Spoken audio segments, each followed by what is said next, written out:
Okay, we're going to have a little look at how we create our strap connectors for our step up pattern. And this is a strap connector, and you can see that it's open at the bottom because it's going to slip over the side of the bag, and we're going to rivet it in place. The reason that we're not doing the folded strap connectors in this particular version is because it's just too thick. If we're using faux leather, then we need something a little bit less bulky. So this one works really well. You can, if you've got an industrial machine, you can do the four-fold and put the strap connectors that we've already got. Now I'm using rectangles because I've got no D-rings in rose gold and I wanted to use the rose gold. But you can use D-rings or rectangles. You would just have to change the way you construct your strap to attach to rectangles as opposed to D-rings. So I've cut my strap connector, and I have another piece of faux leather that is fractionally bigger. I could have cut it down to 4x2, but it was just a little scrap. So I'm just literally, I know it's big enough. If I put that on there, it's big enough. It just needs to be bigger than the strap connector. Now, first of all, I'm going to wait for the glue to come down. Why does this always take so long when you're waiting? And we're just going to put a few spots of glue down the centre so that we can add our piece of ribbon. Now I'm using ribbon. You could use a piece of Decaville, Decaville light preferably, because you don't want it to be too thick. You could use a little bit of Cordura, anything that's non-stretchy, and it's just enough to give it that little bit of extra strength. Otherwise it's just 2 layers of faux leather, which for me I feel is a little bit insubstantial. So having applied my piece of ribbon, and my ribbon is only 1/2 inch wide, anything that's less than 1 inch wide will work. You don't want it to kind of show at the sides.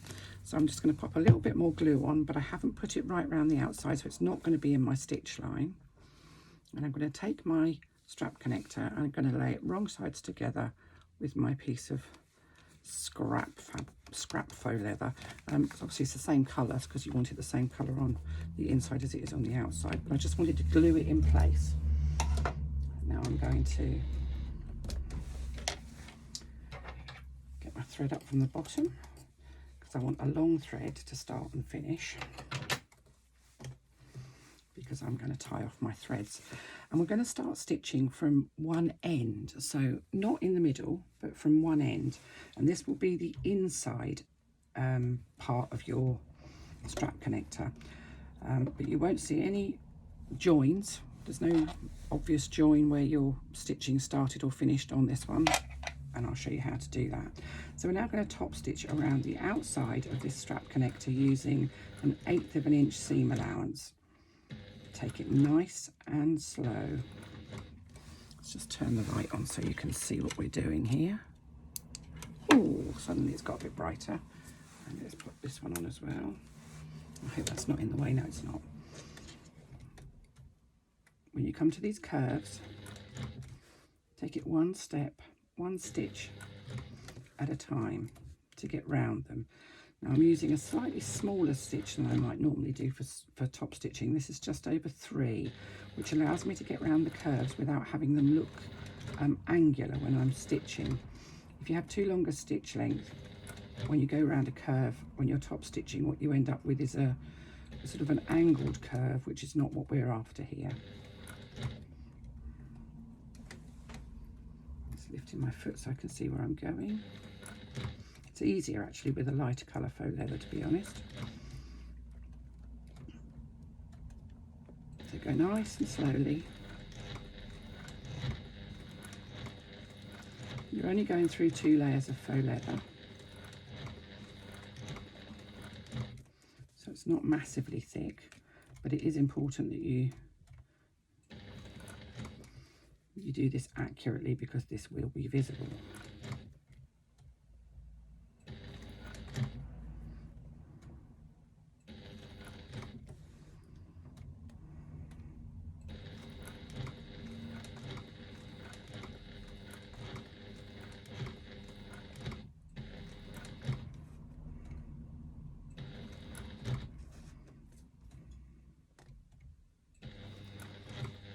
Sorry, I've gone quiet as I'm concentrating.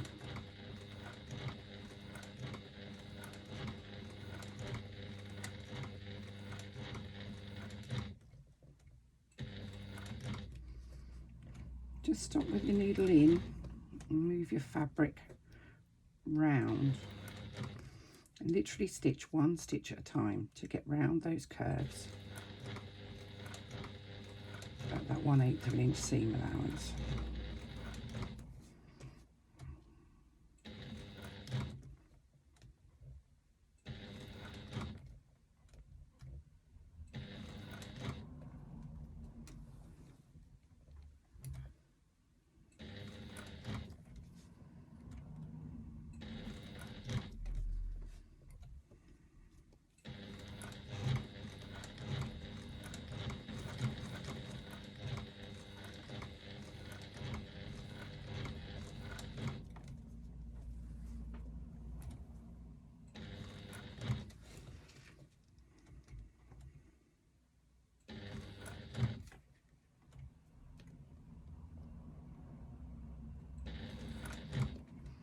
And it really is worth doing it as slowly as this, because this is how you get a really nice finish on it, just doing it slowly. And your two pieces of faux leather shouldn't move because they have been glued together. So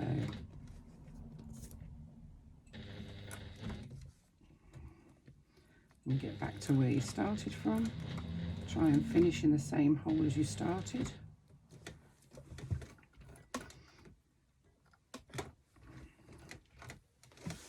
Pull your work out. Trim off your threads, leaving them nice and long. Take your threads from the front of your work through to the back of your work, and most of you will already know I like to use a self-threading needle because I can't actually see to thread an ordinary needle. I can, but it takes me forever and it's just not worth it. Then tie your top threads off with your bobbin threads on the back of your work.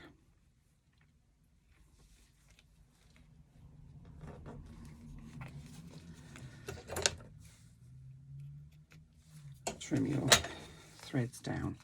Now we're going to take some sharp scissors and we're going to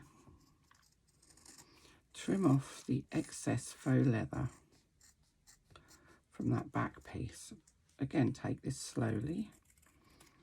I tend to do the outside first, taking away anything that's excessive on the outside, and then come back and do those cut out bits in the middle.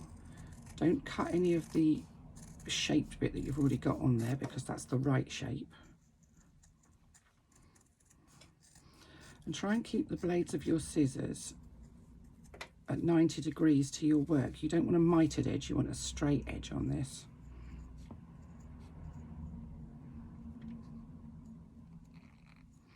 Now I find this easier to do with a bigger blade than I do with a smaller blade, but it's very much up to you. If you find it's easier with a smaller pair of scissors, then do it with whatever's most comfortable for you. I just don't, I'm more in control with a bigger blade than I am with a small one. I've got a bit of fluff there that's just coming out from behind.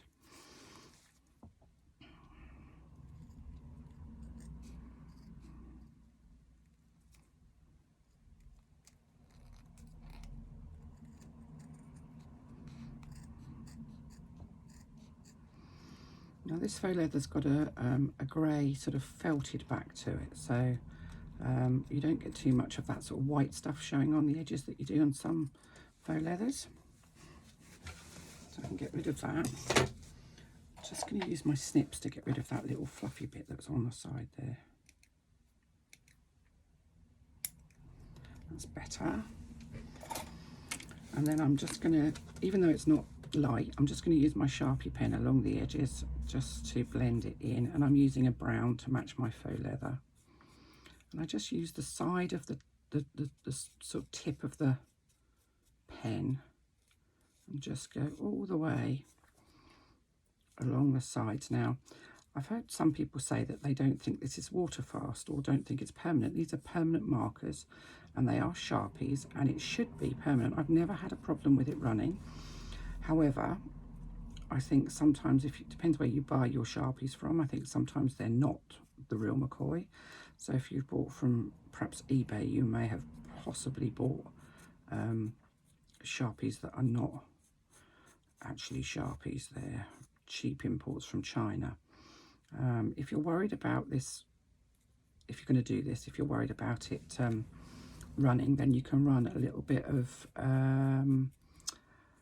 fabric glue along the sides after you've coloured it in, but do make sure that you leave it to dry before you do anything else. It just kind of seals it in, and I would do that with a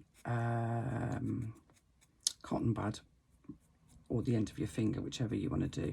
If you do it with the end of your finger, you will get glue all over your hands though, so you know, be aware. Playing with glue is fun when you're a kid, but not necessarily when you're a grown-up. And my favourite thing to do when I've used glue on my finger is then to run my hand through my hair, which usually ends up with what looks like chewing gum in my hair. So we go all the way around the outside, just colouring in the edges. You could use leather edge paint if you wanted to. In this instance, I don't have any brown leather edge paint, and I'd really like it to be brown so that it blends in. So there we go. Now I'm going to take my hardware. I'm going to fold that in half, slot my hardware onto my strap connector, and I've got that the wrong way around because because these are rectangles. Let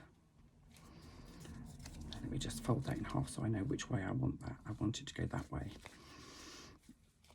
Because these are rectangles, and they've got a slight bend to them, so they're slightly curved. I need them so that they're curving in towards the bag. So this bit with the extra little bit of cotton is the inside. So having positioned my hardware onto my strap connector, I'm just going to fold it in half and clip the two ends together so that I know that they're perfectly matched. And I'm going to stitch across here. Now, if you don't want to stitch across there, you don't have to. You can perhaps add a rivet if you want to. I just don't like my hardware jangling around too much. So I'm literally going to, and I do one back stitch at the beginning because there's nowhere to bury my threads here.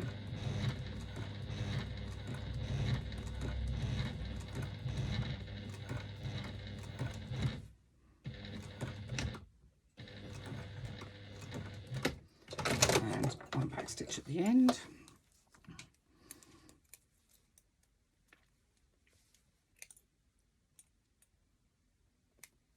Trim off my threads.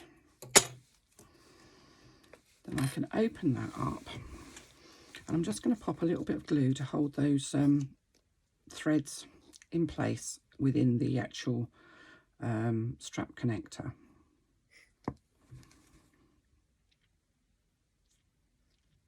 So I'm just literally gluing them to make sure that they stay where they are. Once this is on the bag, you won't see that inside part, so those will be completely hidden. And what we have are perfect strap connectors. Now I'm not going to make the holes in the strap connectors yet. I'll wait until I've actually completed the bag, and when we start to insert these onto the bag is when they'll be when I'll make the holes for them. So I'm just going to trim off those little threads. Where are my snips?